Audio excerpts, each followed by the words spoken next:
ಲೋಕಸಭಾ ಚುನಾವಣೆ ನಂತರ ಸರ್ಕಾರ ಬಿದ್ದು ಹೋಗುತ್ತೆ ಅಂತ ಬಿಜೆಪಿ ಹೇಳ್ತಾ ಇರೋದು ಇದೇ ಕಾರಣಕ್ಕ.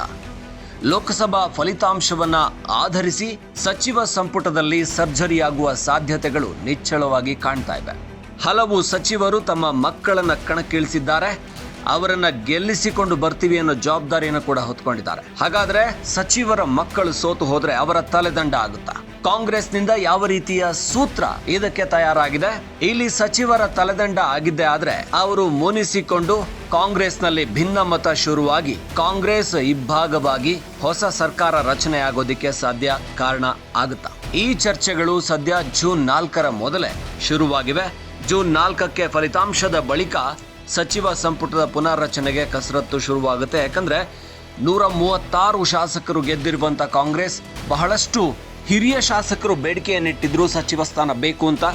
ಆದರೆ ಆ ಗ್ಯಾರಂಟಿಗಳಿಗೆಲ್ಲ ಜಾಸ್ತಿ ತಲೆ ಕೆಡಿಸ್ಕೊಂಡು ಸರ್ಕಾರ ಈ ಕಡೆ ಸಚಿವ ಸಂಪುಟದ ಬಗ್ಗೆ ಅಷ್ಟಾಗಿ ತಲೆ ಕೆಡಿಸ್ಕೊಳ್ಳಿಲ್ಲ. 3 ಕೋಟಾಗಳು ಬಂದಿತ್ತು. ಯಾಕಂದ್ರೆ ಸಿದ್ದರಾಮಯ್ಯನವರ ಕೋಟಾದಲ್ಲಿ ಒಂದಷ್ಟು ಸಚಿವರು, ಡಿ.ಕೆ. ಶಿವಕುಮಾರ್ ಕೋಟಾದಲ್ಲಿ ಒಂದಷ್ಟು ಸಚಿವರು, ಇನ್ನು ಕಾಂಗ್ರೆಸ್ ಕೋಟಾದಲ್ಲಿ ಒಂದಷ್ಟು ಸಚಿವರು ಇಲ್ಲಿ ಕಾಣಬಹುದು ಸಚಿವರಾಗಿದ್ದನ್ನ. ಹಾಗಾಗಿ ಇಲ್ಲಿ ಸಚಿವರಾಗೋದಕ್ಕೆ ಬಹಳಷ್ಟು ತುರುಸಿನ ಪೈಪೋಟಿ ಇದೆ. ಅದರ ನಡುವೆ ಒಂದಷ್ಟು ಸಚಿವರು ತಮ್ಮ ಮಕ್ಕಳಿಗೆ ರಾಜಕೀಯ ಹುಟ್ಟನ್ನ ಕೊಡೋಣ ಅಂತ ಲೋಕಸಭಾ ಚುನಾವಣೆಗೆ ಕಣಕ್ಕಿಳಿಸಿದ್ದಾರೆ. ಆ ಸಚಿವರು ಸದ್ಯ ಡೇಂಜರ್ ಝೋನ್ ನಲ್ಲಿದ್ದಾರೆ. ಅವರು ಸಚಿವ ಸ್ಥಾನವನ್ನ ಕಳ್ಕೊಳ್ಳುವಂತ ಸಾಧ್ಯತೆಗಳು ಇದೆಯಾ? ಸಚಿವ ಸಂಪುಟ ಪುನರ್ರಚನೆಯ ನಂತರ ಅಂದ್ರೆ 3 ಸಚಿವರು ಸಚಿವ ಸ್ಥಾನವನ್ನ ಕಳ್ಕೊಳ್ಳುವಂತ ಸಾಧ್ಯತೆ ಇದೆ. ಅವರ ಮಕ್ಕಳು ಅಥವಾ ಅವರ ಕುಟುಂಬದವರು ಸೋತಿದ್ದೆ ಆದ್ರೆ, ಅವರು ಹೇಳಿದವರಿಗೆ ಟಿಕೆಟ್ ಕೊಟ್ಟವರು ಸೋತಿದ್ದೆ ಆದ್ರೆ ಅಂದಾಜು 3 ಸಚಿವರು ಸ್ಥಾನಗಳನ್ನ ಕಳ್ಕೊಳ್ಬಹುದು ಅಂತ ಹೇಳಲಾಗ್ತಾ ಇದೆ. ಆ 3 ಸಚಿವರು ಯಾರು ಅಂತ ನೋಡೋದಾದ್ರೆ, ಒಂದು ಸಂಯುಕ್ತ ಪಾಟೀಲ್ ಅವರನ್ನ ಬಾಗಲಕೋಟೆಯಿಂದ ಕಣಕ್ಕಿಳಿಸಿರುವ ಶಿವಾನಂದ್ ಪಾಟೀಲ್ ಬಹಳಷ್ಟು ವಿವಾದಗಳನ್ನ ಮಾಡಿಕೊಂಡ್ರು. ರೈತರ ವಿಚಾರದಲ್ಲಿ, ರೈತರು ಆತ್ಮಹತ್ಯೆ ಮಾಡ್ಕೊಳ್ಳೋ ವಿಚಾರದಲ್ಲೆಲ್ಲ ಮಾತುಗಳನ್ನ ಹರಿಬಿಟ್ಟು ಒಂದಷ್ಟು ವಿವಾದಗಳನ್ನ ಮಾಡಿಕೊಂಡ್ರು. ಹಾಗೇನೆ ಬರಗಾಲದ ಸಮಯದಲ್ಲಿ ಕೂಡ ದೊಡ್ಡ ಕಾರ್ಯಕ್ರಮಗಳಲ್ಲಿ ಭಾಗವಹಿಸ್ತಾ ಅವ್ರ ಮೇಲೆ ಹಣವನ್ನೆಲ್ಲ ಎಸಿತಾ ಇದ್ರು. ಆ ರೀತಿಯಲ್ಲಿ ಶೋಕಿ ಮಾಡ್ಕೊಂಡಿದ್ರು ಅನ್ನೋ ವಿವಾದಗಳಿಗೆ ಕೂಡ ಒಳಗಾಗಿದ್ರು. ಅವರ ಪುತ್ರಿ ಸಂಯುಕ್ತ ಪಾಟೀಲನ್ನ ವಿಜಯಪುರದಿಂದ ಕರ್ಕೊಂಡ್ಬಂದು ಬಾಗಲಕೋಟೆಯಲ್ಲಿ ಕಣಕ್ಕಿಳಿಸಿದ್ದು ತೀವ್ರ ವಿರೋಧಕ್ಕೆ ಕಾರಣ ಆಗಿತ್ತು. ಇವರು ಹೊರಗಿನವರು ಅನ್ನುವಂಥದ್ದು. ಹಾಗಾಗಿ ಇಲ್ಲಿ ಸಂಯುಕ್ತ ಪಾಟೀಲ್ ಸೋತಿದ್ರೆ ಆದ್ರೆ ಶಿವಾನಂದ್ ಪಾಟೀಲ್ ಅವರ ಸಚಿವ ಸ್ಥಾನಕ್ಕೆ ಕುತ್ತು ಬರುವಂತ ಸಾಧ್ಯತೆಗಳಿದೆ. ಇದರ ಜೊತೆಗೆ ಸತೀಶ್ ಜಾರಕಿಹೊಳಿ ಇದ್ದಾರೆ. ಅವರು ತಮ್ಮ ಪುತ್ರಿಯನ್ನ ಕಣಕ್ಕಿಳಿಸಿರೋ ಚಿಕ್ಕೋಡಿಯಿಂದ ಪ್ರಿಯಾಂಕಾ ಜಾರಕಿಹೊಳಿ ಕಣಕ್ಕಿಳಿದಿದ್ದಾರೆ. ಆದ್ರೆ ಪ್ರಿಯಾಂಕಾ ಜಾರಕಿಹೊಳಿ ಸೋತ್ರೂ ಕೂಡ ಸತೀಶ್ ಜಾರಕಿಹೊಳಿ ಅವ್ರನ್ನ ಅಲುಗಾಡಿಸೋದು ಸಾಧ್ಯ ಇಲ್ಲ. ಹಾಗಾಗಿ ಕಾಂಗ್ರೆಸ್ ಆ ವಿಚಾರಕ್ಕೆ ಹೋಗೋದಿಲ್ಲ. ಈ ಸತೀಶ್ ಜಾರಕಿಹೊಳಿಗಿರುವಂಥ ಒಂದು ರಾಜಕೀಯದ ಹಿರಿತನ ಆಗಿರ್ಬೋದು, ಅಥವಾ ಕಾಂಗ್ರೆಸ್ನಲ್ಲಿ ಅವರಿಗಾಗಲೇ KPCC ಅಧ್ಯಕ್ಷ ಸ್ಥಾನ ಕೊಡಿ ಅಂತ ಬೇಡಿಕೆ ಇಟ್ಟಿದ್ದಾರೆ, ಬಯಸ್ತಾ ಇದ್ದಾರೆ. ಬೆಳಗಾವಿ ಭಾಗ ಅಂದರೆ ರಾಜಕೀಯವಾಗಿ ಒಂಥರ ಕರ್ನಾಟಕಕ್ಕೆ ಒಂಥರ ಅದು ತುಂಬ ಆಯಕಟ್ಟಿನ ಸ್ಥಳ. ಹಾಗಾಗಿ ಅಲ್ಲಿಯ ರಾಜಕಾರಣದಲ್ಲಿ ಹೆಚ್ಚಿನ ಸೀಟ್ಗಳನ್ನು ಗೆದ್ಕೋಬೇಕು ಅಂದರೆ ಸಾವುಕಾರ ಕುಟುಂಬವನ್ನು ಎದುರಾಕೋಬಾರ್ದು ಅನ್ನೋದು ಗೊತ್ತು. ಹಾಗಾಗಿ ಸತೀಶ್ ಜಾರಕಿಹೊಳಿ ಅವ್ರನ್ನಂತೂ ಸಚಿವ ಸ್ಥಾನದಿಂದ ಕೆಳಗಿಳಿಸೋದು ಡೌಟು. ಇನ್ನು ಲಕ್ಷ್ಮೀ ಹೆಬ್ಬಾಳ್ಕರ್ ಪುತ್ರ ಮೃಣಾಲ್ ಹೆಬ್ಬಾಳ್ಕರ್ ಬೆಳಗಾವಿಯಿಂದ ಕಣಕ್ಕಿಳಿದಿದ್ದಾರೆ. ಇಲ್ಲಿ ಜಗದೀಶ್ ಶೆಟ್ಟರ್ ಅವ್ರನ್ನ ಅವರು ಎದುರಿಸ್ತಾ ಇರೋದು. ಅವರು ಹಾಗಾದ್ರೆ ಸಚಿವ ಸ್ಥಾನವನ್ನು ಕಳ್ಕೊಂಡ್ಬಿಡ್ತಾರಾ ಮೃಣಾಲ್ ಹೆಬ್ಬಾಳ್ಕರ್ ಸೋತ್ರೆ? 2ನೇ ಬಾರಿ ಶಾಸಕಿಯಾದವರು, ಆದರೂ ಕೂಡ 2ನೇ ಬಾರಿ ಶಾಸಕಿಯಾದಾಗಲೇ ಸಚಿವ ಸ್ಥಾನ ಗಿಟ್ಟಿಸಿದ್ದು ಕೆಲವರಿಗೆ ಕಣ್ಣೂರಿಗೆ ಕಾರಣ ಆಗಿದೆ. ಅವ್ರ ಮೇಲೆ ಕೆಂಡ ಕಾರ್ತಾ ಇದ್ದಾರೆ ಕೆಲವು ಹಿರಿಯ ಶಾಸಕರು. ಯಾಕೆಂದ್ರೆ ನಾವು 4 ಬಾರಿ 5 ಬಾರಿ 6 ಬಾರಿ ಶಾಸಕರಾಗಿದ್ದೀವಿ, ನಮಗೆ ಸಚಿವ ಸ್ಥಾನ ಸಿಗ್ತಾ ಇಲ್ಲ. 2 ಬಾರಿ ಶಾಸಕಿಯಾಗಿದ್ದಕ್ಕೇನೆ ಸಚಿವ ಸ್ಥಾನ ಅಂತ. ಆದರೆ ಇಲ್ಲಿ ಪುತ್ರನನ್ನ ಗೆಲ್ಲಿಸ್ಕೊಂಡು ಬಂದ್ರು ಅಥವಾ ಪುತ್ರ ಸೋತ್ ಹೋದ್ರು ಕೂಡ ಲಕ್ಷ್ಮೀ ಹೆಬ್ಬಾಳ್ಕರ್ ಸ್ಥಾನಕ್ಕೇನು ಕುತ್ತು ಉಂಟಾಗೋದಿಲ್ಲ. ಯಾಕಂದ್ರೆ ಡಿ.ಕೆ. ಶಿವಕುಮಾರ್ ಆಪ್ತ ಬಳಗದಲ್ಲಿದ್ದಾರೆ, ಜೊತೆಗೆ ಪ್ರಭಾವಿ ಅಂತ ಕೂಡ ಅನಿಸ್ಕೊಂಡಿದ್ದಾರೆ. ಹಾಗಂತ ಡಿ.ಕೆ. ಶಿವಕುಮಾರ್ ಆಪ್ತ ಬಳಗದಲ್ಲಿದ್ದಾರೆ ಅಂತ ಸಿದ್ದರಾಮಯ್ಯ ಅವ್ರ ಜೊತೆ ಯಾವುದೇ ವಿರೋಧ ಇಲ್ಲ. ಹಾಗಾಗಿ ತುಂಬ ಎಚ್ಚರಿಕೆಯಿಂದ ಹೇಳಿಕೆಗಳನ್ನ ಕೊಡ್ತಾರೆ. ಹಾಗೆ ಸಮುದಾಯದ ಬೆಂಬಲ ಇದೆ, ಒಂದು ದೊಡ್ಡ ಸಮುದಾಯ. ಹಾಗಾಗಿ ಇವರನ್ನ ಸಚಿವ ಸ್ಥಾನದಿಂದ ಕೆಳಗಿಳಿಸೋದು ಡೌಟು. ಇನ್ನು ಹೇಳಿ ಕೇಳಿ ಡಿ.ಕೆ. ಸುರೇಶ್ ಏನಾದರೂ ಬೆಂಗಳೂರು ಗ್ರಾಮಾಂತರದಲ್ಲಿ ಸೋತು ಹೋದ್ರು ಅಂತಂದ ಕೂಡಲೇ ಡಿ.ಕೆ. ಶಿವಕುಮಾರ್ ಅವ್ರನ್ನ ಕೆಳಗಿಳಿಸೋದಕ್ಕಾಗುತ್ತಾ? ಸಾಧ್ಯನೇ ಇಲ್ಲ. ಡಿ.ಕೆ. ಸುರೇಶ್ ಸೋತರೂ ಕೂಡ ಡಿ.ಕೆ. ಶಿವಕುಮಾರ್ ಸಹಜವಾಗಿಯೇ ಉಪಮುಖ್ಯಮಂತ್ರಿ ಸ್ಥಾನದಲ್ಲಿ ಮುಂದುವರಿತಾರೆ. ಇನ್ನು ಬೆಂಗಳೂರಿನಲ್ಲಿ ಸೌಮ್ಯ ರೆಡ್ಡಿ ಅವರು ಸೋತ್ರೆ ಬೆಂಗಳೂರು ದಕ್ಷಿಣದಲ್ಲಿ ರಾಮಲಿಂಗಾರೆಡ್ಡಿ ಅವರ ಸಚಿವ ಸ್ಥಾನಕ್ಕೆ ಏನಾದರೂ ಕುತ್ತು ಬರುತ್ತಾ?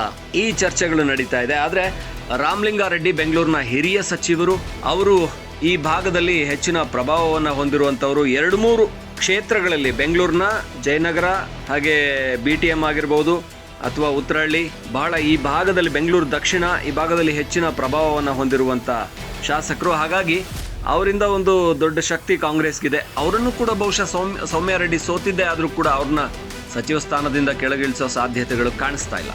ಇನ್ನು ಸುನೀಲ್ ಬೋಸ್ ಚಾಮರಾಜನಗರದಿಂದ, ಅವರು HC ಮಹದೇವಪ್ಪ ಸಿದ್ದರಾಮಯ್ಯನವರ ಬಲಗೈ ಆಪ್ತರು. ಸುನೀಲ್ ಬೋಸ್ ಸೋತರು ಕೂಡ ಖಂಡಿತ ಕೆಳಗಿಳಿಸುವಂಥ ಸಾಧ್ಯತೆ ಇಲ್ಲ ಮಹದೇವಪ್ಪ ಅವ್ರನ್ನ. ಅವರು ಸಮಾಜ ಕಲ್ಯಾಣ ಇಲಾಖೆ ಸಚಿವರಾಗಿ ಮುಂದುವರಿತಾರೆ. ಆದರೆ ಇಲ್ಲಿ ಪ್ರಭಾ ಮಲ್ಲಿಕಾರ್ಜುನ್ ಏನಿದ್ದಾರೆ ದಾವಣಗೆರೆಯವರು, ಇವರು SS ಮಲ್ಲಿಕಾರ್ಜುನ್ ಅವರ ಪತ್ನಿ, ಇವರೇನಾದರೂ ಸೋತಿದ್ದೆ ಆದರೆ ಬಹುಶಃ ಮಲ್ಲಿಕಾರ್ಜುನ್ ಅವರ ಸಚಿವ ಸ್ಥಾನಕ್ಕೆ ಕುತ್ತು ಬರುವಂತ ಸಾಧ್ಯತೆ ಇದೆ. ಶಾಮನೂರು ಶಿವಶಂಕರಪ್ಪ ಅವರ ಕುಟುಂಬ ದಾವಣಗೆರೆ ಒಂಥರ ರಿಪಬ್ಲಿಕ್, ಅಲ್ಲಿ ದಾವಣಗೆರೆಯಲ್ಲಿ ತುಂಬ ದೊಡ್ಡ ಕುಟುಂಬ. ಹಾಗೇನೆ ವೀರಶೈವ ಮಹಾಸಭಾದ ಬಹಳ ಹಿಂದಿಂದಲೂ ಕೂಡ ಅದನ್ನ ಕಟ್ಟಿ ಬಂದಂಥವ್ರು ಶಾಮನೂರು ಶಿವಶಂಕರಪ್ಪ. ಆದರೂ ಕೂಡ ಎಲ್ಲೋ ಒಂದು ಕಡೆ ಲಿಂಗಾಯತ ಸಮುದಾಯದಲ್ಲಿ ದೊಡ್ಡ ನಾಯಕರಾಗಿ ಬೆಳಿಲಿಕ್ಕೆ ಅವರಿಗೆ ಆಗಲಿಲ್ಲ, ಯಡಿಯೂರಪ್ಪನವ್ರ ಥರ ಅಥವಾ ಬೇರೆ ನಾಯಕರ ಥರ. ಹಾಗಾಗಿ ಅಲ್ಲಿ ಬಹುಶಃ ಪ್ರಭಾ ಮಲ್ಲಿಕಾರ್ಜುನ್ ಸೋಲುವ ಸಾಧ್ಯತೆಗಳು ಕಡಿಮೆ ಅಂತ ಹೇಳಲಾಗ್ತಾ ಇದೆ. ಆದರೆ ಸೋತ್ರೆ SS ಮಲ್ಲಿಕಾರ್ಜುನ್ ಅವರ ಸಚಿವ ಸ್ಥಾನಕ್ಕೆ ಎಲ್ಲೋ ಒಂದು ಕಡೆ ಕುತ್ತು ಉಂಟಾಗಬಹುದು ಅಂತ ಕೂಡ ಹೇಳಲಾಗ್ತಾ ಇದೆ. ಇನ್ನೊಂದು ಬಹಳ ಮುಖ್ಯವಾಗಿ ಬೀದರ್ನಲ್ಲಿ ಸಾಗರ್ ಖಂಡ್ರೆ ಇದ್ದಾರೆ. ಈಶ್ವರ್ ಖಂಡ್ರೆ ಅವರ ಪುತ್ರ ಪರಿಸರ ಸಚಿವರಾಗಿದ್ದಾರೆ. ಅವರ ಅರಣ್ಯ ಸಚಿವರ ಮಗ ಕಣಕ್ಕಿಳಿದಿದ್ದು 26 ವರ್ಷದ ಯುವಕ. ಬಹಳಷ್ಟು ಚರ್ಚೆಗೆ ಗ್ರಾಸ ಆಯ್ತಿದ್ದು, ಇನ್ನು ಯಂಗ್ ಏಜಲ್ಲಿ, ಈ ಏಜಲ್ಲಿ ಬೇಕಿತ್ತಾ, ಯಾಕೆ ಕಣಕ್ಕಿಳಿಸಿದ್ರು ಅಂತೇಳಿ. ಹಾಗಾಗಿ ಏನಾದರೂ ಸಾಗರ್ ಖಂಡ್ರೆ ಸೋತಿದ್ದೆ ಆದರೆ ಬಹುಶಃ ಇಲ್ಲಿ ಒಂದಷ್ಟು ಸಮಸ್ಯೆಗಳು ಉಂಟಾಗಬಹುದು. ಈಶ್ವರ್ ಖಂಡ್ರೆ ಅವರು ಒಂಥರ ಮಾಸ್ ವ್ಯಕ್ತಿತ್ವ, ಆ ಒಂದು ಲೀಡರ್ಶಿಪ್ಪನ್ನು ಬೆಳೆಸ್ಕೊಳ್ಳಲಿಲ್ಲ. ಆದರೆ ಒಳ್ಳೆಯ ಅವ್ರದ್ದೇ ಆದಂಥ ಒಂದು ಅಭಿಮಾನಿ ಬಳಗ ಇದೆ. ಹಾಗೆಯೇ ಬೀದರ್ನಲ್ಲಿ ಒಂದು ಮಟ್ಟಿಗೆ ದೊಡ್ಡ ಏನು ವೋಟ್ ಬ್ಯಾಂಕನ್ನು ಹೊಂದಿದ್ದಾರೆ. ಆದರೆ ಈಶ್ವರ್ ಖಂಡ್ರೆ ಅವರು ಹೇಳ್ಕೊಳ್ಳುವ ಮಟ್ಟಿಗೆ ಏನು ಪ್ರಭಾವಿಯಾಗಿ ಆ ಕಡೆ ಸಿದ್ದರಾಮಯ್ಯನವ್ರ ಪರ ಪ್ರಭಾವ ತಗೋತಾರೆ, ಇಲ್ಲ DK ಶಿವಕುಮಾರ್ ಅವರಿಂದ ಉಳಿಸ್ಕೋತಾರೆ, ಇದು ಗ್ಯಾರಂಟಿ ಇಲ್ಲ ಸೀಟನ್ನು. ಹಾಗಾಗಿ ಈಶ್ವರ್ ಖಂಡ್ರೆ ಅವರ ಸಚಿವ ಸ್ಥಾನಕ್ಕೆ ಕುತ್ತು ಬರುವಂಥ ಸಾಧ್ಯತೆ ಕೂಡ ಇದೆ. ಒಟ್ಟಾರೆ ಇಲ್ಲಿ ಈಶ್ವರ್ ಖಂಡ್ರೆ, SS ಮಲ್ಲಿಕಾರ್ಜುನ್ ಹಾಗೆಯೇ ಶಿವಾನಂದ್ ಪಾಟೀಲ್ ಇವರ ಸಚಿವ ಸ್ಥಾನಕ್ಕೆ ಕುತ್ತು ಬರುವಂಥ ಸಾಧ್ಯತೆ ಅಂತ ಸದ್ಯಕ್ಕೆ ಅಂದಾಜು ಮಾಡಲಾಗ್ತಾ ಇದೆ. ನೋಡೋಣ, ಮತ್ತಷ್ಟು ಅಪ್ಡೇಟ್ಸ್ ಈ ಮೂಲಕನೇ BJP ಅಂದಾಜು ಮಾಡ್ತಾ ಇರೋದು. ಚುನಾವಣೆಯಲ್ಲಿ ಸಚಿವರ ಮಕ್ಕಳು ಸೋತ್ರೆ ಅವರ ಸ್ಥಾನಕ್ಕೆ ಕುತ್ತು ಬಂದಾಗ ಅವರು ಭಿನ್ನಮತ ಶುರುವಾಗಿ ಅವರ ಜೊತೆಗೊಂದಷ್ಟು ಶಾಸಕರು ಹೊರಬಂದು ಕಾಂಗ್ರೆಸ್ನಿಂದ ಇದು ಭಿನ್ನಮತ ಭುಗಿಲೆದ್ದು ಸರ್ಕಾರ ಬಿದ್ದು ಹೋಗುತ್ತೆ, ಹೊಸ ಸರ್ಕಾರ ರಚನೆ ಆಗುತ್ತೆ ಅನ್ನುವ ಲೆಕ್ಕಾಚಾರ ಮಾಡ್ತಾ ಇರಬಹುದು ಅಂತ ಅನ್ನಿಸ್ತಾ ಇದೆ. ಇದು ನಮಗನ್ಸಿದ್ದು. ಸೊ ನಿಮಗೇನು ಅನಿಸುತ್ತೆ?